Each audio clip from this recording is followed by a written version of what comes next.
there's numerous examples, but on this in particular, it's just, anything else you see saying, oh, we're a family game. Well, we're not. If you do this, that doesn't include members of my family. That's where for example. That's where we move the conversation to the sort of next step, I suppose. And lots of people have pointed at other people being involved in our game that have done or said things that are equally as awful in different ways.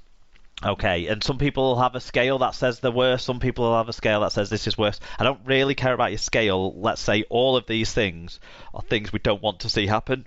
We don't want people to be making money from careers in our sport like this who haven't shown suitable levels of redemption, of solace, of apology, of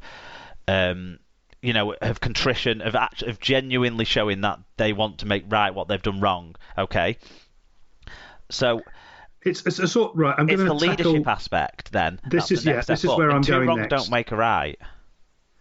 And the whole bollocks about we don't have the regulatory framework. Well, if you don't have the regulatory framework to govern the game properly, get out and get someone who does, because that is just fucking framework bollocks. in place. That's the whole point here. We don't have the regulatory framework right now.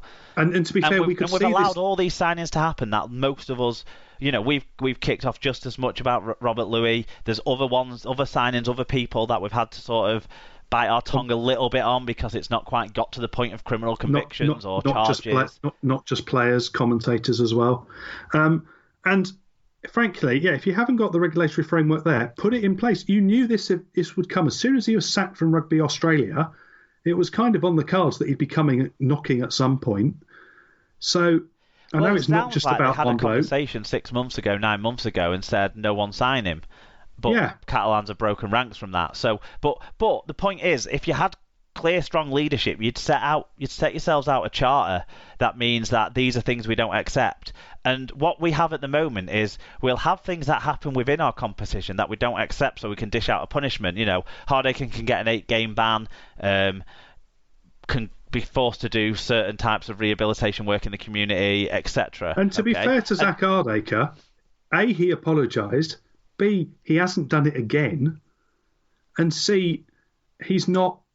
He's clearly. He's kept a clean slate for nearly 18 months. So, but my point is, we can take action against these people if they're doing it within our sport. It's when they're doing it sort of from outside of our competition, and then we just freely accept them in without any sort of mention of it. So, and the similar thing is with drugs. People doing drugs as well. We let the doping authorities deal with it. We don't manage it ourselves. Which, okay, fair enough. There's a framework to go through and all of those things. But if we had strong leadership, we could have a clear charter of what our sport represents. And if people want to be part of our sport, they have to demonstrate that they represent those things. To be part of our organisation, you need to subscribe to our charter. This man clearly wouldn't. Just to clarify, is that people who take drugs? But we don't have one. Is that people who take drugs or people who kiss girls who've taken drugs? I don't even think we've got time to talk about Gabe Hamlin's fucking ridiculous story. It's amazing. But sorry, I know you. That was my main point of this. We don't have strong enough leadership. It's yet again another failing of people like Nigel Wood, of Ralph Rimmer, of people like that who haven't put in place a framework rather than just saying we don't have it, put it in place. You guys have worked in this sport for long enough to have put those things in place. That's my take on that side of it. Yeah. Rather than saying Robert Louis did something worse or Greg Bird did something just as bad or whatever. That's not my issue. My issue is we should have something that stops any of this unless they've shown genuine remorse, rehabilitation, apology, what have you. Yeah, and I think another thing is actually if they had said, do you know what, we haven't got the framework for it, we're on dodgy ground, but look, guys, we're going to do this, we're going to say fuck him, but we're going to do it publicly, and we're going to, lay the gauntlet down and just say, if you really want to take this on, go for it, but you'll actually be generating more publicity for us that we'll be able to trade off the back of, and actually it would have been the best thing for everybody concerned. So in a way, he could have tried to do what he wanted to do, but actually you could, if you could throw this out legally, it wouldn't really stand because you can't say that he was guaranteed employment. So, the registration is held by a membership body. Therefore, they can do what they like. And especially as Catalan not being full members of the RFL, frankly, they're on even thinner ground. So I think that is bollocks, and I think it's just people being scared. As soon as the word legal was mentioned, they got scared. But frankly, they would have generated so much more interest and so much publicity, and sent a message that says that this is the line, and this is not acceptable. The problem is, because they've laid a rod for their own back with so many other degenerates that have been allowed in, that they've sort of forced themselves into a corner. Yeah, and no one's willing to draw a line in the sand and say, what happened before was wrong, we're going to do something differently now, because they're all fucking covering their own backs. And exactly, that is the problem with the top of that administration in our sport. And when you have an internal appointment and you don't bring people in from external, they've been there for in jobs as chief whatever or chief something else for many years, and therefore they've got a legacy of stupid decisions in some cases behind them.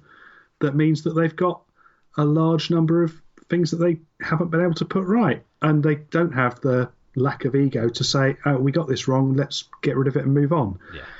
Also, I think take the positive from it, that it has united people in terms of celebrating the difference in some respect. So Wigan's action very quickly arranged. Yeah, brilliant, and that changed the story as a PR stunt, and certainly I understand that point of view. Although they're doing something about it. You can't knock action. I would counter that. Yeah, exactly. I would counter that view with what you're saying, that they're taking an action, and also you've got to remember that Wigan have within their club people who are part of the LBGT plus everyone community, and they have fans that are part of that, or fans that are, they'll have fans that are intolerant to it too. Don't get me wrong, and there'll be people who won't go to that game because they think they're getting it shoved down their faces that it's okay to be gay when they don't think it is okay to be gay. But at least they're not undertaking hate speech to say it's evil to be gay and you're doing the wrong thing by being gay, which is a different step, like we said before. But Wigan are standing by people within their own club who are in that community. And I think people who think that Wigan are just doing it as a PR exercise need to remember that. How much better will their club captain on their women's team feel when this is the action that they've taken to that news? And also, the England captain as well. Yeah.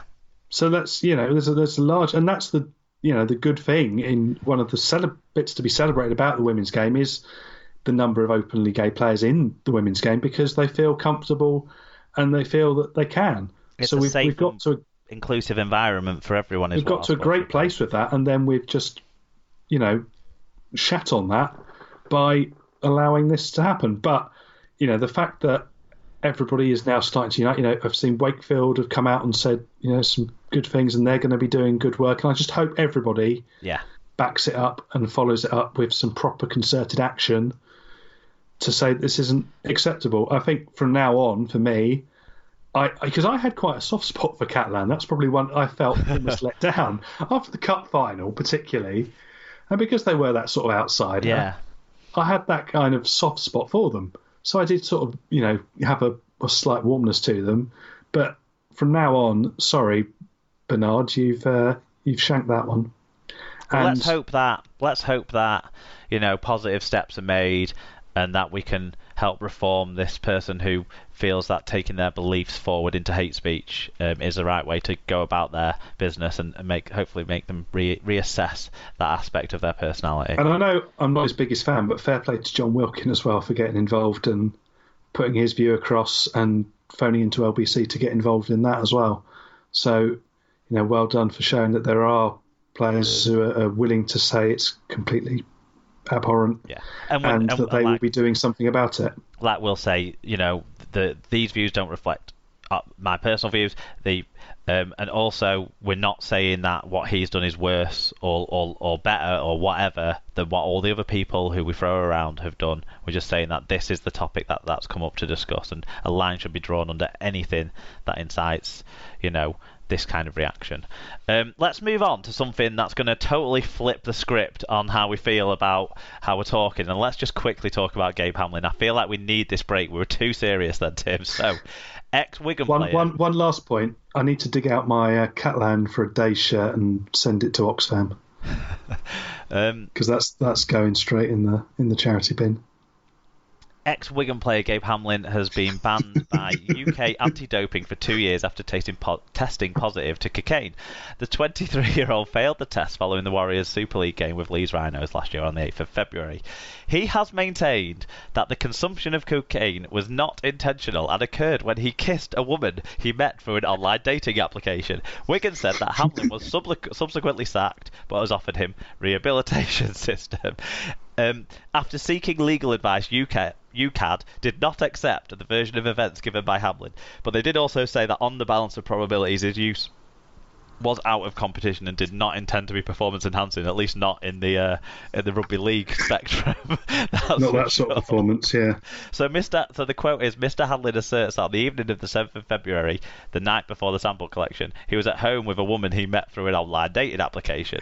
Mr. Hamlin indicates that he and the woman kissed during the course of the evening from around 10:30. First of all, what the fuck is he doing bringing over a booty call the night before a game? But anyway, Mr. Hamlin maintains he did not consume cocaine or see the woman consuming it. He suggests that she appeared very chatty and visited the bathroom several times, and that he discovered white powder in the bathroom the following morning, though he did not presume this to be cocaine at the time.